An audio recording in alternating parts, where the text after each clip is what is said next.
बहुत समय पहले की बात है। एक नेक और परोपकारी राजा था।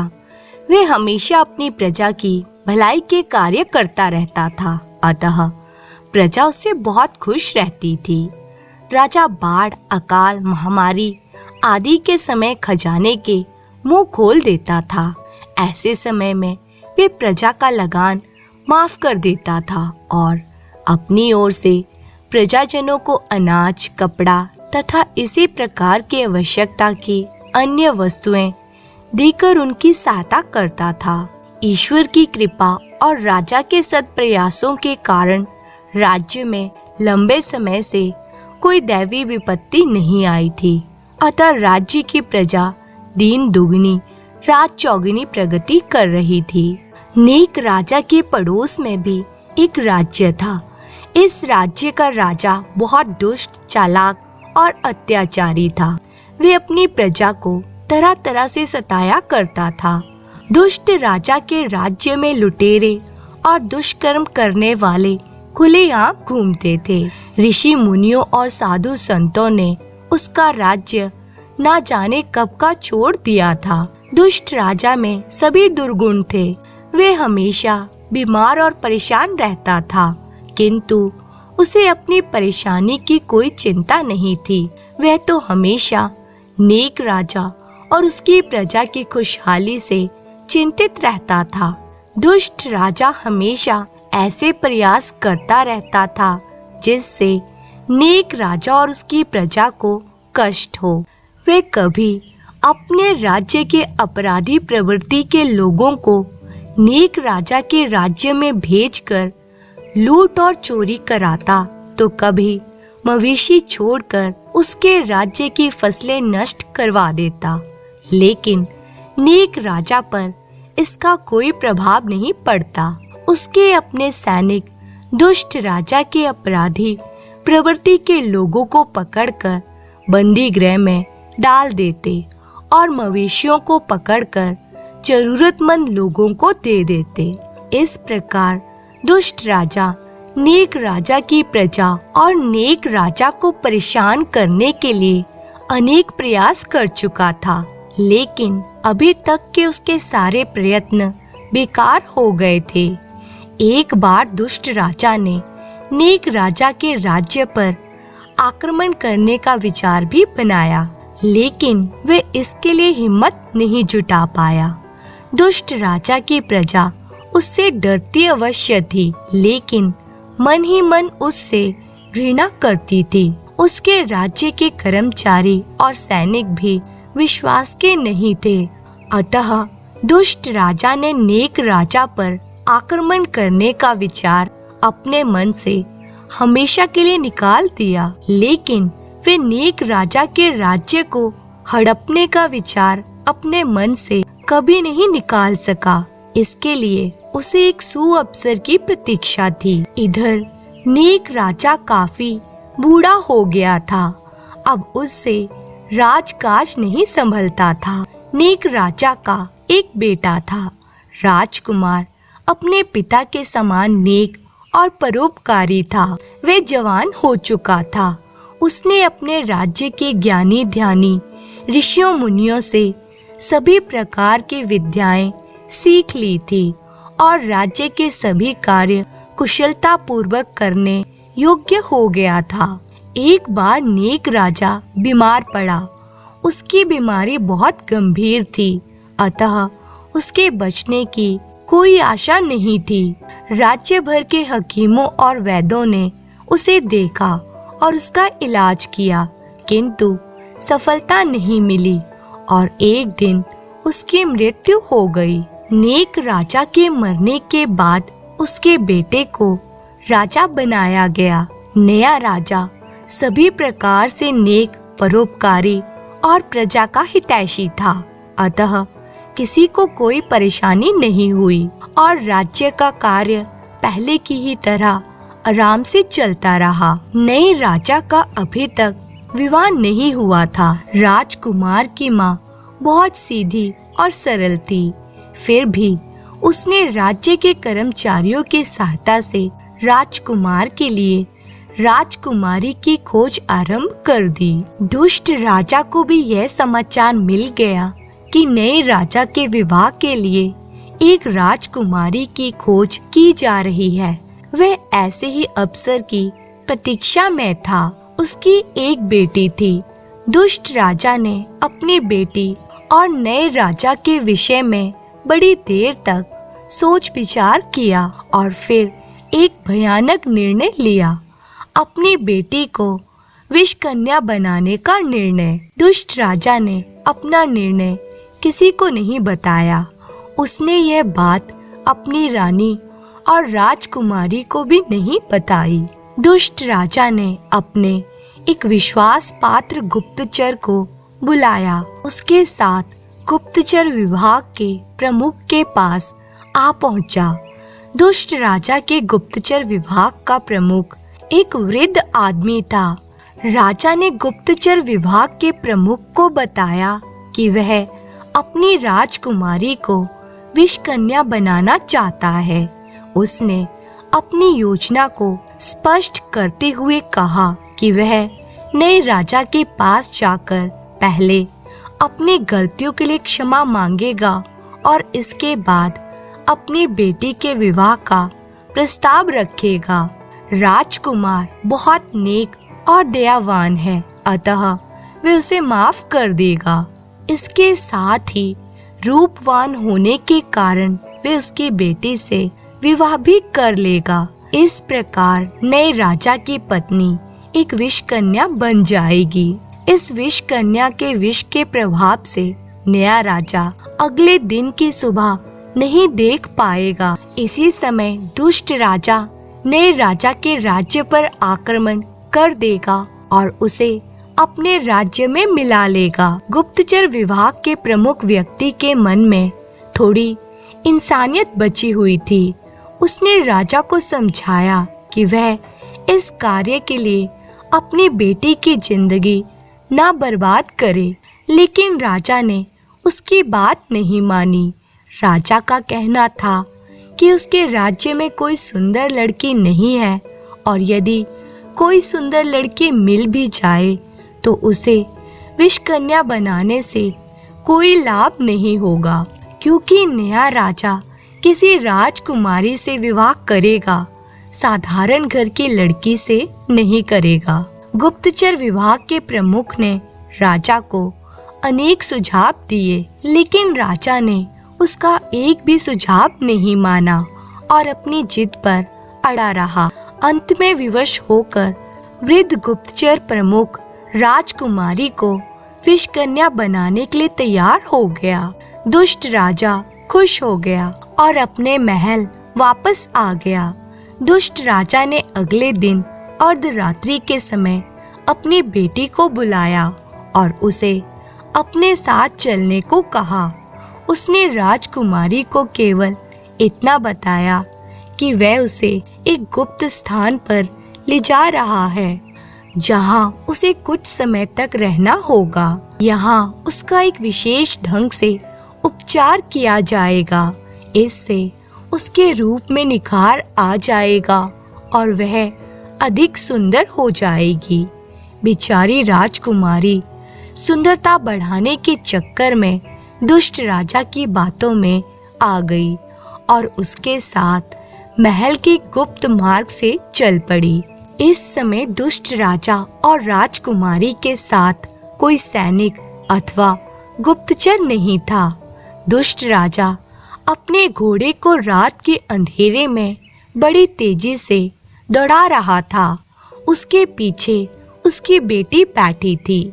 दुष्ट राजा ने नगर की सीमा पार की और इसके बाद उस स्थान पर पहुंचा जहां प्रधान गुप्तचर रहता था। प्रधान गुप्तचर को दुष्ट राजा की योजना की जानकारी थी। वह पहले से ही उसकी प्रतीक्षा कर रहा था। उसने दुष्ट राजा और राजकुमारी का स्वागत किया। राजकुमारी बहुत भयभीत थी। वह दुष्ट राजा से बहुत डरती थी, अतः कुछ भी पूछने का साहस नहीं कर पा रही थी। दुष्ट राजा ने प्रधान गुप्तचर को अलग से ले जाकर उससे कुछ बात की और फिर राजकुमारी को वहीं छोड़कर वापस महल लौट गए। वृद्ध प्रधान गुप्तचर ने राजकुमारी के साथ अपनी बेटी जैसा व्यवहार किया। उसने उसे थोड़ा बहुत खाने के लिए दिया और फिर विशेष रूप से तैयार किए गए एक कक्ष में उसे सुला दिया। अगले दिन से राजकुमारी को विषकन्या बनाने का काम आरंभ हो गया। उसे सबसे पहले साधारण प्रकार के विष दिए गए। इसके बाद धीरे धीरे तेज असर वाले विष दिए गए और इनकी मात्रा भी बढ़ती गई। राजकुमारी को आरंभ में विष लेने के बाद बड़ी बेचैनी होती थी। उसके शरीर में आग सी पैदा हो जाती थी और उसे लगता था कि उसका सिर फट जाएगा।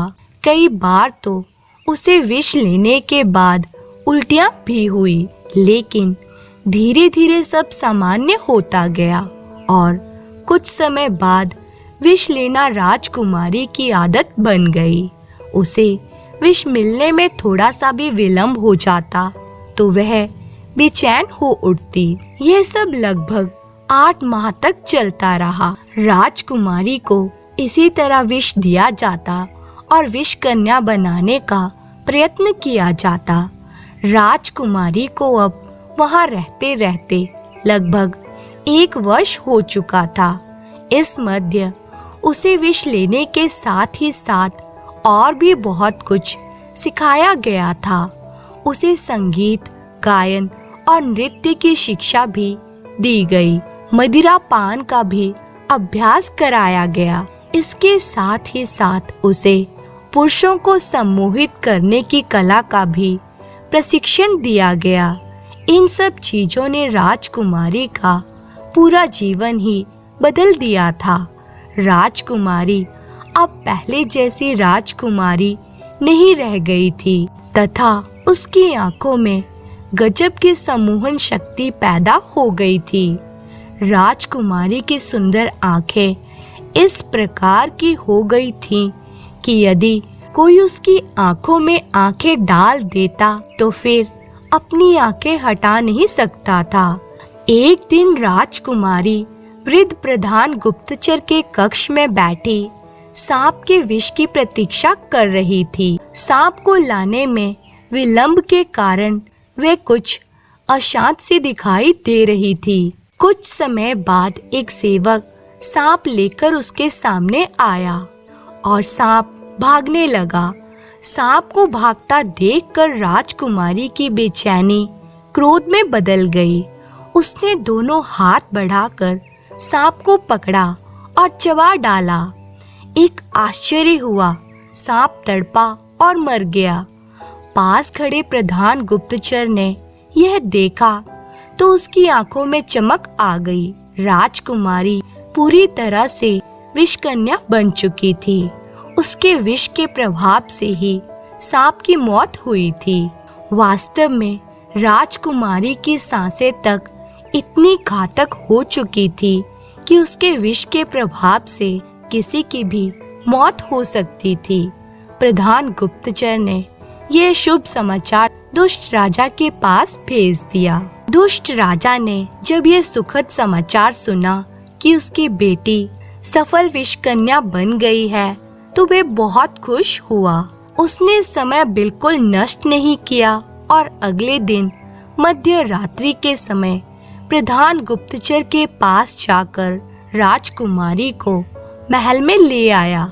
उसने एक दिन पहले ही राजकुमारी के महल में बड़े ही गुप्त ढंग से 1 दर्जन सांपों तथा अन्य आवश्यक चीजों की व्यवस्था कर दी थी। दुष्ट राजा ने विषकन्या बनी राजकुमारी के विषय में किसी को नहीं बताया था, अतः राजकुमारी से किसी को भी नहीं मिलने दिया गया।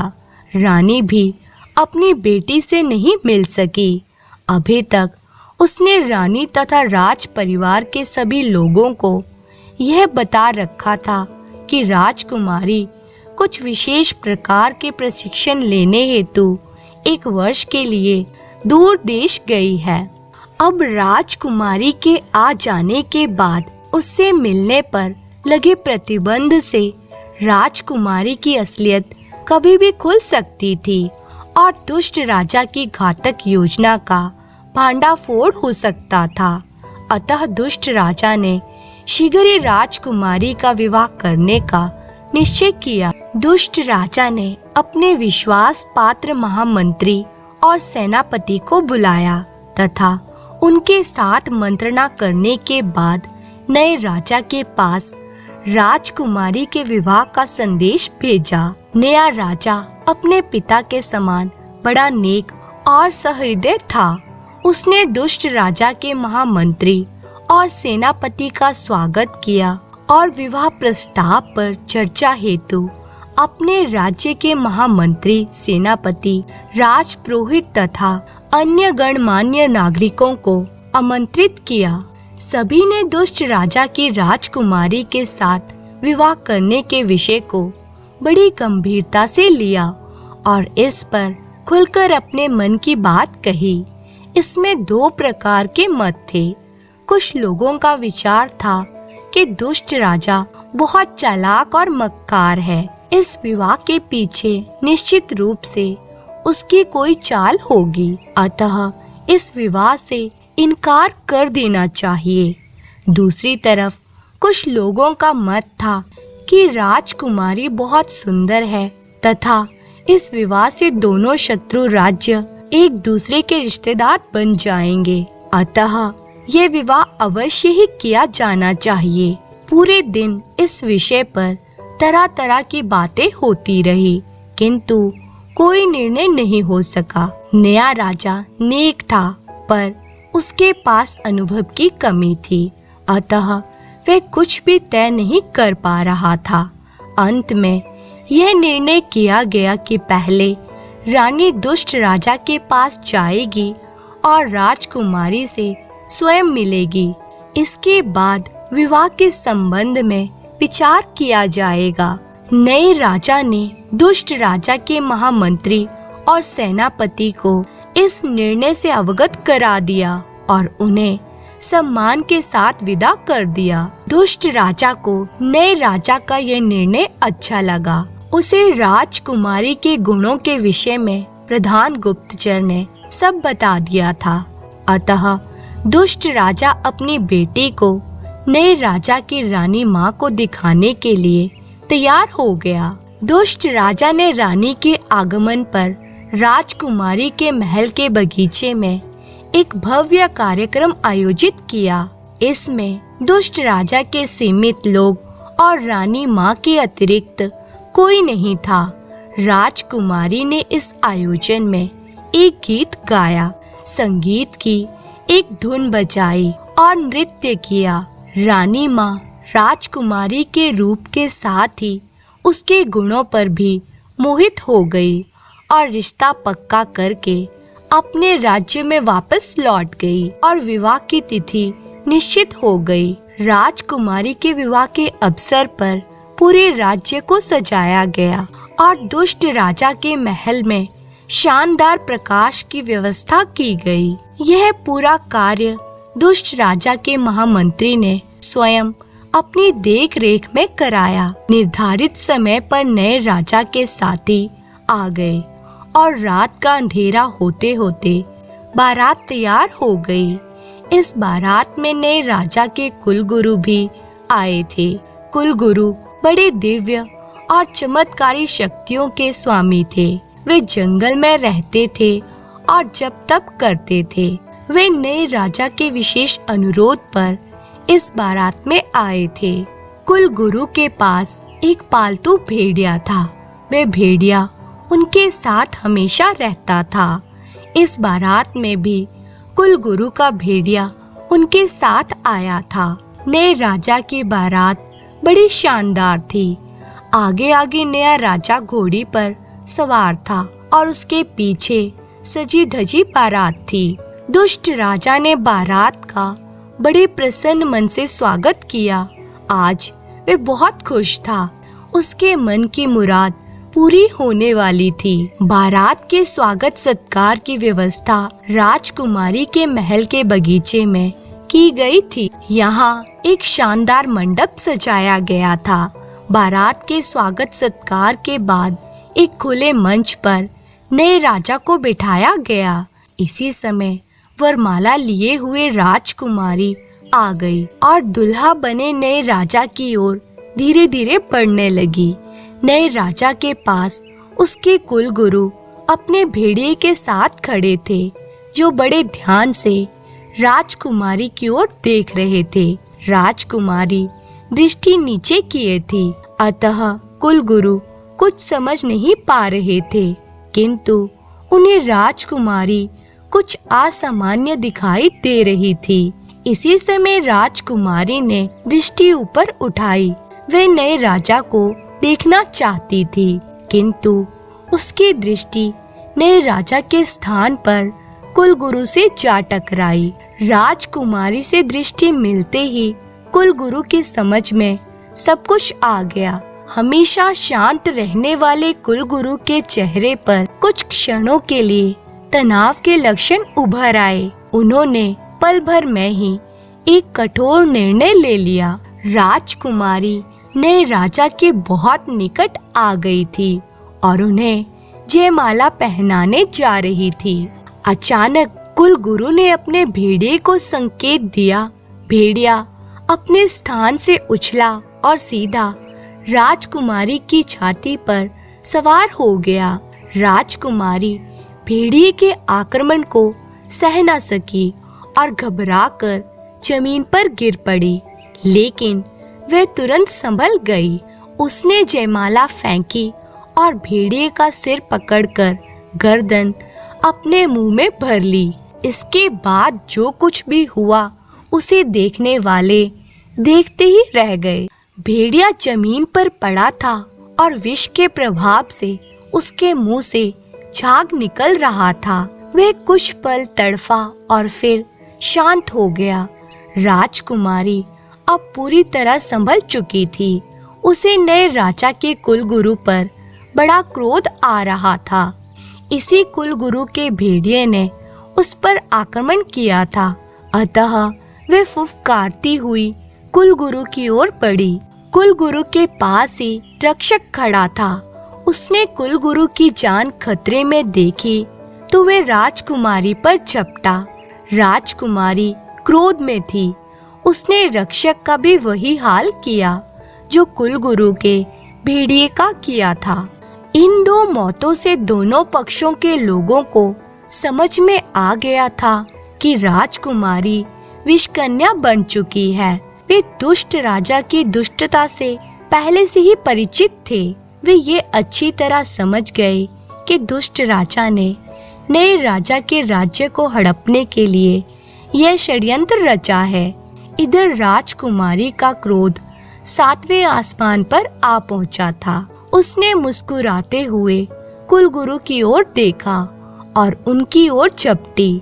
तभी कुलगुरु का एक हाथ ऊपर उठा और उन्होंने राजकुमारी पर पानी छिड़कते हुए कुछ मंत्रों का उच्चारण किया।